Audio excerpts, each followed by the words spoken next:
मन तू सुख के सागर बस रे, भाई और न ऐसा यस रे। अब संसार की जो जगत की जो परंपराएं और सोच और इच्छाएं हैं वो भक्ति वाले भगत की नहीं रहती, उनके विपरीत हो जाती है। तो जगत समझता है यू भगत मेंटल हो गया, तो परमात्मा कहते हैं कोई बात ना, जगत ने तो उनको तो ज्ञान नहीं, आपको ज्ञान हो गया। उनकी बातों में मत आना, अपना नियम ना छोड़ना, लड़ना नहीं किसी से, मानो ना मानो, आपको दुखी करें हाथ जोड़ के बैठ जा, मालिक से अर्ज करें न सद्बुद्धि दो दाता। ये बालक से बच्चे हैं, ये आपको पहचान नहीं रहे, दास का पहचान मांगे, इतनी सी बात है। अब तो क्या बताते हैं कि आप एक छोटी सी कोठी बना लोगे, एक कार ले लोगे और 2-4 प्लाट की तक खरीद के घेर लोगे, आप मर जाओगे, मुक्त 84 लाख योनियों में कुत्ते गधे बन के वहाँ सैर सपट्टे करते फिरोगे। तो और वो कहते हैं वो देख, सर्व सोने की लंका थी, रावण से रणधीरम, एक पलक में राज विराजियो जम के पड़े तंजीरम। 1 सेकंड में यम के दूत जकड़ के ले गए उस रावण ने। और बहुत सी उदाहरण देते हैं कि दुर्योधन से राजा होते संग कोत्र भाई। अब तक किसी के 2 भाई की तो छोटे मोटे अच्छे पोस्ट हो जाए या वैसे पहलवान से हो जाओ, वो धरती तोल देगा हम में। परमात्मा कहते हैं उसके 101 भाई थे, दुशासन जैसे योद्धा भी थे उसके साथ, और 11 क्षौणी सेना साथ चले थी, और दे ही गीद ना खाई, कुत्याली मौत में रहा कितने। आगे क्या बताते हैं फिर, इसका निष्कर्ष निकालते हैं दाता। भाई काशीपुरी जैसे आदरणीय गरीबदास साहिब जी को परमात्मा मिले, और उन्होंने कबीर सागर में ये स्पष्ट किया हुआ है कि धर्मदास जब 5500 वर्ष बीत जाएंगे ना, जब यह बात क्लियर होगी, जो सच्ची होगी, जो मैं आज बता रहा हूँ कि गरीबदास जी का पंथ कबीर नाम से ही चलेगा, वो बर्मा पंथ होगा। और उस बर्म पंथ में मेरी महिमा की वाणी पुनः उस गरीबदास द्वारा प्रकट होएगी, क्योंकि कबीर सागर में और मेरे वाले पंथ में घुस के ये काल के दूत उसमें कुछ परिवर्तन करेंगे अपनी सोच अनुसार, काल प्रेरित होकर। तो उसकी पूर्ति के लिए मैं अपनी महिमा की वाणी पुनः प्रकट कराऊंगा गरीबदास जी के द्वारा। तो गरीबदास जी बता रहे हैं अपने आत्मा परमात्मा जो रोल कर गए थे वो हमारे लिए करके गए थे। एक दानक के घर में, दुल्हे के शूद्र के घर में प्रकट होना आना, यानी वो उठा ले गए जंगल कमल के फूल से, सतलोक से चल कर आए थे, भगवान सह शरीर आए थे। और फिर एक आम व्यक्ति जैसा काम करके दिखाया, देखो मैं भी सबसे गरीब निर्धन, कपड़ा बुनने वाले से पूछकर देखो, हाथ से कपड़ा बुनने में 1 हफ्ते में जाके एक चादर बनी जाया करती थी, दोहर मुश्किल 10 दिन लग जाते, 15 दिन। और उसकी कितना मेहनताना मिलता था बुनाई का, 58-54 मुश्किल थे, और उसी से गुजारा करते थे। तो परमात्मा कहते हैं भक्ति करो, जैसे परमात्मा उदाहरण पेश करके, सत भक्ति करो, नियमित रहो, बुराइयों से बचो, चोरी उचक्का किसी प्रकार से कोई धन इकट्ठा ना करो, रिश्वत पत लो, और ये साधना मेरी भक्ति करते रहो, फिर देखना जब तेरे ऊपर आपत्ति आवेगी। कहते हैं कल्पे कारण कौन है, कर सेवा निकाम, मन इच्छा फल दूंगा जब पड़ा मेरे ते काम। अब क्या बताया भगवान ने, एक लीला की थी। एक बार कबीर परमेश्वर जी, क्योंकि जो उद्देश्य लेकर भगवान आते हैं वो अपना कर रहे थे, बड़े बड़े विद्वानों के छक्के छुड़ा दिए, हिंदू और मुसलमानों के गुरु और पीरों, ऋषि और ब्राह्मणों को सब ज्ञान में फ्यूज कर दिया। अब उन्होंने सोचा कि ये जुल्हा हमारी रोजी रोटी ख़त्म करेगा। उन्होंने हर तरह से कोशिश कर ली थी उनको मारने की, सब जगह सब हर प्रयत्न कर लिया था, गंगा के अंदर भी डाल के उनको मारने का प्रयत्न किया था, लेकिन मालिक नहीं मरे, क्योंकि वो तो अमर परमात्मा है। एक जेरे कुएं में डाल दिया गया था परमात्मा कबीर जी के ऊपर, और छड़े डाल दिए, कांकरों से भर दिया पूरा। और फिर आकर देखा कबीर साहब तो सिकंदर लोधी राजा दिल्ली के बादशाह के घर पर विराजमान थे, यानी ऐसी ऐसी बहुत लीलाएं की, बड़े जुल्म किए परमात्मा पर, नहीं मरे। तो अंत में उन सब ने मिलकर, गुरु और पीरों ने, ब्राह्मण और वहाँ के सारे जितने आचार्य और शंकराचार्यों ने एक झूठी चिट्ठी डाल दी भगवान कबीर साहब के नाम से कि कबीर भंडारा करेगा इस दिन और सब आइयो एक दोहर देगा, एक असरफी, प्रत्येक भोजन के उपरांत ये भेंट न्यारी देगा। तो सभी ऋषि महर्षि जितने भी अखाड़े थे उनके संतों के सब अपने चेला समेत आ गए। 18 लाख आदमी इकट्ठे हो गए और सबके पास पर्ची उठी। रविदास जी गए थे सुबह सुबह अपना फरेस ओढ़ने, घूमन फिरने, देखा वहाँ पर तो दुनिया जुड़ गई। जिससे पूछे भी कैसे आए, तो पहले दुखी हो रहे होंगे कि यह न पूछ लिया होगा कैसे आए। तो रविदास जी से कहा कि काशी वालों, तुम कौन सी दुनिया में रहते हो, तुम्हें मालूम नहीं इतना बड़ा भंडारा हो रहा है हमारे। तो उन्होंने कहा कौन कर रहा है? कि कबीर जी कर रहे हैं। तुम्हारे पास कोई चिट्ठी पत्री है क्या? देखो। सब ने दिखा दी निकाल के वो निमंत्रण पत्र। अब रविदास जी ने उन्होंने बता दिया कि ऐसे ऐसे कबीर है, दुल्हा ऐसे ऐसे नीरू का पुत्र, दुल्हा तो ना लिखा, दुल्हा लिख दें तो ना हो क्योंकि पंडित जी थे। कबीर पुत्र नीरू, काशी शहर फलानी कॉलोनी। रविदास जी, आदरणीय रविदास साहब जी तो वापस आ गए, कहाँ के फ्रेशों थे, और जाके कहने लगे महाराज आज तो नगरी काशी छूटेगी अपनी। क्या हुआ? परमात्मा ने पूछा कि ऐसी ऐसी दुनिया आ रही है, अंत नहीं, कितनी दुनिया जनता आ गई, सारे ऋषि, ये साधु संत महात्मा और काशी वाले लोग भी नरे आमंत्रित हैं, सबके पास चिट्ठी है। अब तो भगवान अंत आ गया इनका, हमने चलना पड़ेगा कहीं। बड़ा जुल्म किया इन्होंने, तो झूठी चिट्ठी डाल दी। तो कबीर साहब कहने लगे रविदास जी दरवाज़ा बंद कर ले, बैठ जा, अगर भगवान को याद करते हैं, दाता को याद, सुनेगा जिसके आस पर जिसके आधार है हम, आप सुनेगा भाई। रविदास भी बैठ गए, कबीर साहब भी बैठ गए। अब वहाँ बैठे हैं रविदास जी के सामने बैठे हैं भगवान, और एक दूसरे रूप में पहुँच गए सतलोक में 1 सेकंड में। और वहाँ से कहा कि 9 लाख बैल तैयार, वहाँ से संदेशा कर दिया कि तैयारी करो, कुछ सामान भेजो यहाँ। तो खुद पहुँच गए दाता है, केसो बंजारे का रो बनाया केसो। तो वहाँ परमात्मा पहुँचे तो लाइन ला रखी सतलोक वाले भगता ने, और भक्तों में से बैल बन गए। वही जो अंश है सतलोक के, वो बैल रूप धारण किया और उनके ऊपर सामान लाद दिया। और कुछ अंश मनुष्य, वहाँ मनुष्य रूप तो है ही, वो उनके साथ सेवादार बन के आ गए।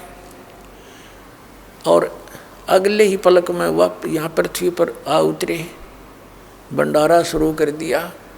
वहाँ बैठे रविदास जी और कबीर साहब जी। उधर से एक पत्र भेज दिया सिकंदर लोधी के पास, दिल्ली के बादशाह के पास, क्योंकि दिल्ली के बादशाह कबीर जी के शिष्य हो गए थे। उनको एक असाध्य रोग था, कबीर परमात्मा की कृपा से वो ठीक हो गया था, उसका कोई विकल्प नहीं रहा था, मृत्यु शेष थी। तब मालिक ने आशीर्वाद मात्र से ठीक किया था। और भी बहुत सी ऐसी लीलाएं उसके सामने हुई थी, वो बहुत श्रद्धा रखता था। तो सिकंदर लोधी के पास भी पत्र भेज दिया कि वो आ जाएगा और देख लेगा, क्योंकि यहाँ दुनिया इकट्ठी होगी, कबीर भाग जाएगा। उन्हें ये सोची थी। जब सिकंदर लोधी आया, वहाँ पर भंडारे शुरू हो रहे, साथ में शेख तकी नाम का एक विशेष विघ्न की जड़ था। वो सिकंदर लोधी का धार्मिक गुरु था मुसलमान, और जिसके आदेश से ही वो सिकंदर लोधी सारे काम कर रहा था, और वो ही सारा कुछ संचालक था उस सारे परमात्मा को परेशान कराने का। कौन? शेख तकी नाम का एक धार्मिक पीर था। अब उस शेख तकी ने तन्यों सोचा था कि कबीर तो भाग गया होगा, कबीर जी तो, अरे आज पता लग जाएगा सिकंदर ने, उसने अल्लाह क्या करता, अल्लाह का दूत मानना था। और वहाँ कर देखा भंडारा चल रहा, जय जयकार हो कबीर की, जो भी रोटी खावे खाना खावे 100 गुण गावे। शेख तकी ने तो कलेजा पकड़ दिया, बैठ गया न्यू का न्यू। क्यों तो ना गया, ये भंडारा कितना है गया इसके पास। और उन्होंने बताया कि वो बैठा है कि वहाँ पर कोई बंजारा है, बहुत बड़ा सेठ है, टेंट में बैठा है, वो कर रहा है सारा भंडारा। अब सिकंदर लोधी वहाँ पहुँचे, उसके पास जो परमात्मा दूसरे रूप में खुद कबीर जी विराजमान थे, केशव नाम के एक सेठ के रूप में एक टेंट में। सिकंदर लोधी ने पूछा कि आप कौन हो? तो केशव रूप में विराजमान, सेठ रूप में विराजमान, बंजारे रूप में परमात्मा ने कहा कि मैं कबीर जी का पगड़ी बदल यार हूँ, मित्र हूँ। पगड़ी बदल मित्र बोला करते पहले, यानी गहरा दोस्त। और मेरे पास एक चिट्ठी गई थी मेरे मित्र की कि एक छोटा सा भंडारा करना है, कुछ सामान लेते आइएगा। तेरा गजब शेख तकी तेनू कहा इसने दे छोटा सा कहे भंडारा, जहाँ 18 लाख आदमी जी मन लाग रहे, एक पंगत एक बार में 18 लाख, 18 के 18 लाख को वो जो खाद्य पदार्थ हमारे हुआ कर भंडारे के, कहते हैं खीर भी, दही भी, हलवा भी, कचौड़ी और पकौड़ी भी, यानी चावल न्यारे, दाल अलग से, सब कुछ जो मांगे, दही बड़े, वो तो भोजन मिल रहा। और जब भोजन खा के उठे, एक दोहर यानी एक कंबल होता था, कंबल समझ लो आजकल बहुत बढ़िया कंबल हो, ऐसी दोहर होया करती थी बहुत टॉप की। एक दोहर और एक असरफी सोने की, यानी 10 ग्राम सोना आज तक आप पता होगा 40,000 का हो रहा होगा। एक खाने वाले को एक दोहर, एक असरफी, और भोजन वो निरा खाए का पेट। तो वो ऐसे विदा भी कर रहे हैं। दूसरी टाइम खाओ, जब भी चाहे 6 बार खाओ, दिन में 6 बार ऐसे ही दे रहे थे। और इसको इन्हों का एक छोटा सा भंडारा। अब शेख तकी का तो बस हार्ट अटैक तो है, नरकसर ही नहीं। अब सिकंदर लोधी ने पूछा उस केशव रूप में विराजमान भगवान से कि वो कबीर जी क्यों नहीं आए यहाँ पर। तो उस केशव रूप में परमात्मा ने कहा, केशव ने कहा उनका दास जो बैठा है, मौज है उनकी, आऊँगे जब आ जाऊँगे, यहाँ सारा काम सुचारू हो रहा है। तब सिकंदर लोधी ने कहा मैं तो दर्शन करके भोजन पाऊँगा, दर्शन करके आऊँगा। वहाँ पहुँच गया, हाथी में बैठ कर सीधे कबीर साहब की झोंपड़ी पर जाके दस्तक दे दी। अब रविदास जी कहने लगे महाराज दिखा है आगे लोग यहाँ पर, कहेंगे बाहर चलो, क्यों लुक कर बैठे हो, क्यों चिट्ठी डाली थी।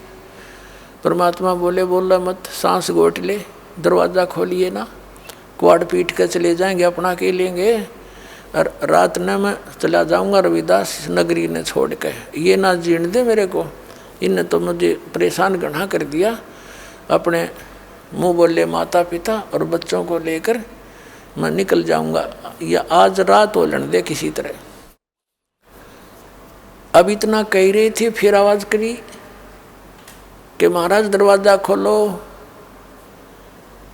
कौन है भाई? अंदर से आवाज़ आई करी परमात्मा ने कि सिकंदर लोधी दिल्ली का राजा आपका दास बोल रहा है, आपके दर्शन करना चाहता है। तो परमात्मा ने अंदर से कहा कबीर जी ने कि राजन अब मैं बाहर नहीं निकलूँ, मैं तो रात को काशी छोड़ कर जाऊँगा, मेरे साथ तो इन हद कर दी। मैं गरीब व्यक्ति कपड़ा बन कर अपने परिवार की शुद्ध कर लेता हूँ। मालिक का परिवार नहीं था, एक लड़का एक लड़की मुर्दे जिंदे किए थे, और स्वयं उस नीरू और नीमा जो माता पिता थे, मुँह बोले उनको कमल के फूल पर लहर तारा तालाब में परमात्मा सतलोक से आकर प्रकट होकर मिले थे बालक रूप में। कहा कि मैं अपने बच्चों को अपने परिवार को लेकर निकल जाऊंगा भगवान, अब मैं इन सितम को सहन करने में असमर्थ हो चुका हूँ, मैं इनका भला करूँ या मेरा बुरा करते हैं। तो सिकंदर लोधी ने कहा कि भगवान इस दास को आप अब नहीं मिसगाइड नहीं हो सकता, ये दास आपका, मुझे नहीं बहका सकते, आप किसी और को बहका सकते हो। ये भगवान एक बार दरवाज़ा खोलो, आपने ठाठ कर रखे हे परमात्मा, वहाँ जय जयकार हो रही है, सब लोग आपका दर्शन करना चाहते हैं, एक बार दर्शन दे दो उनको और मुझे भी दर्शन दो। आपने भंडारा लगा रखा है, आपका मित्र केशव नाम का बंजारा वहाँ भंडारा कर रहा है। तब कबीर साहब ने कहा, रविदास जी खोल दे खिड़की, दरवाज़ा खोल दे। दरवाज़ा खोल दिया। सिकंदर लोधी ने दंडोत प्रणाम किया समेत मुकुट के चरणों में और कहा, मालिक एक बार चलो तो, आपके दर्शन के अभिलाषी हैं लोग, आप दया करो दाता, दर्शन दो, देखो वहाँ भंडारा चला रखा आपने। तब कबीर साहब बाहर निकले ना जब कुटिया थे, गरीबदास साहिब जी ने वर्णन किया है कि ऊपर आकाश से फूल बरसन लगे परमात्मा के ऊपर। बोलो सतगुरुदेव।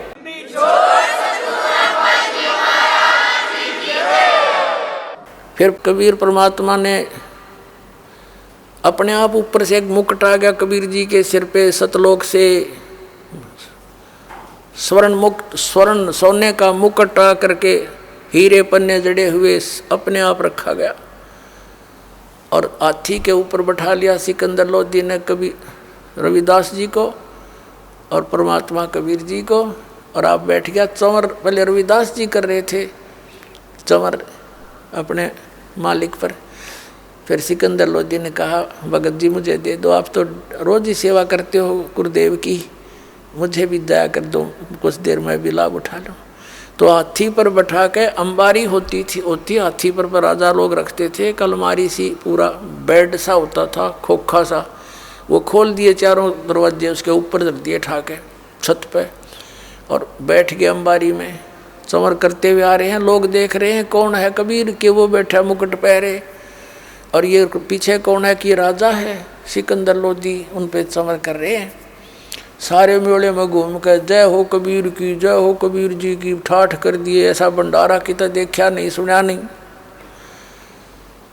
तो पुण्यात्माओं सारे घूम के और उस टेंट में आगे जिसमें केशव रूप में दूसरे रूप में बैठे थे कबीर जी, और वहाँ कबीर साहब जब टेंट में पहुँचे तो हाथी से नीचे उतर के राजा भी साथ, एक तख्त अपने आप बिछ गया, उसके ऊपर हीरे पन्ने जुड़े हुए, चारों तरफ झालर लगे हुए और सुंदर कपड़े मलमल के बिछ गए, मखमल के, उस पर बैठ गए परमात्मा विराजमान हो गए।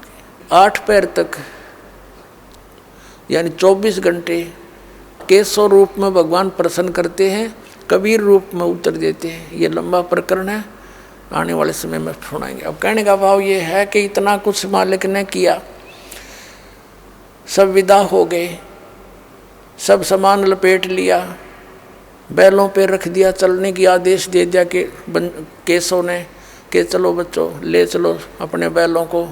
बंजारे होते थे पहले, ट्रांसपोर्ट का काम पहले बैलों पर होता था, बैलों पर गधे की तरह बोरा डाल देते थे, उसमें खांड या कणक एक मंडी से लाते थे, दूसरी में महंगा सस्ता जो होता था इसे बेचा करते थे, ट्रांसपोर्ट करते थे। फिर गाड़ियाँ चल पड़ी थी, बैल गाड़ियाँ। तो उससे पहले बंजारे जो होते थे वो ऐसे बैलों से व्यापार किया करते थे, बंजारे बनज करने वाले यानी सेठ। तो ले चलो भाई, दरिया का पानी एकदम नीचे उतर गया, गंगा का पानी घुटनों रह गया, नहीं तो फुल स्विंग पर चल रहा था। सब बैल निकल गए, बंजारे निकल गए, वो पानी फिर भर गया।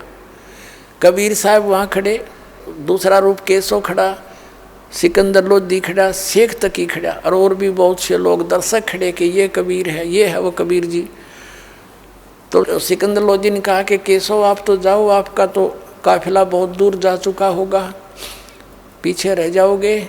इतने में क्या किया, इधर देखा, दूर तक न दिखे थे, दूर तक की तो बैल दिखे नहीं तो 9 लाख बैल ये तो 10 किलोमीटर तो ही कवर करें, और वहाँ एक कुछ कोई भी दिखाई नहीं देता। तो देखिए कहाँ गए वो सभी। तब कबीर साहब ने कहा वो परमात्मा के बच्चे गए, सतलोक से आए थे, और उधर से जो वो था केशव कबीर साहब के अंदर समा गया। उनको देखते देखते कि अकेले कबीर साहब रह गए। बोलो सतगुरुदेव।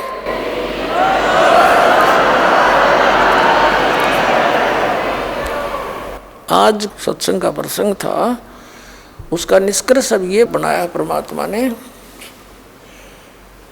क्या बताया कि सर्व सोने की लंका होती व रावण से रणधीरम, एक पलक में राज विराजी जम के पड़े जंजीरम। जो इस माया ने खोज रहे थे और भक्ति भी कर रहे थे, उनकी यह दुर्गति हुई कि यम के दूत ले गए उसको पकड़ कर रावण को, और वो नगरी सोने की माया उसके साथ नहीं चली। और सत भक्ति करने वाले कबीर परमेश्वर का उदाहरण दिया है, काशीपुरी कबीरा होते ताही लखोरे भाई, के सो से बन जा रे जिसके है 9 लाख बलद आई। कि एक सत भक्ति, एक गरीब आदमी, कबीर सब जग निर्धना वो धनवंता ना को, ये धनवंता सो जानियो जिस पर राम नाम धन होए। हर तरह का धनवान वो व्यक्ति है जिसके पास ये राम का नाम, ये सच्चा सतनाम जो आपको दास देगा। प्रथम मंत्र से लेकर लास्ट तक ये पूरा प्रोसेस है, ये सच्चा नाम, सच्चा साधना है, एक सतनाम है 2 अक्षर का। तो क्या बताना चाहा है कि कबीर परमात्मा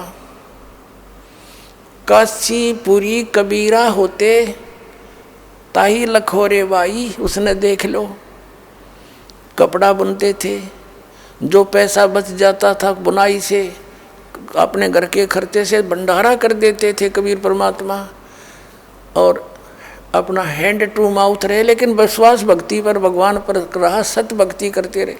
तो परमात्मा कहते हैं ये दिखाना चाहा है कि सत भक्ति करने वाला और मर्यादा में रहकर नेक नीति से रहने वाले के साथ परमात्मा आपकी नो मदद करेगा। आप कितने सेठ हो लो, आज कोई 18 लाख व्यक्ति आने, जब प्रधानमंत्री रोटी खुआ के दिखा दो, एक टाइम ऐसे ऐसे पूरी पृथ्वी का राजा खड़ा करके दिखा दो, ऐसी व्यवस्था इतने समय में, रात रात में। तो कहने का भाव ये है कि जब तुम मेरे ऊपर ऐसे निर्भर हो जाओगे, कह कबीर सुनो भी साधो मैं तो हूँ विश्वास में, अगर तुमने विश्वास कर लिया कि कबीर इज गॉड और ये बकवास दो छोड़, और फिर देखना कहते कल्पे कारण कौन है कर पूजा नी काम, मन इच्छा फल दूंगा जो पड़े मेरे ते काम। तो हमारे लिए उदाहरण दिया मालिक ने। तो भगत के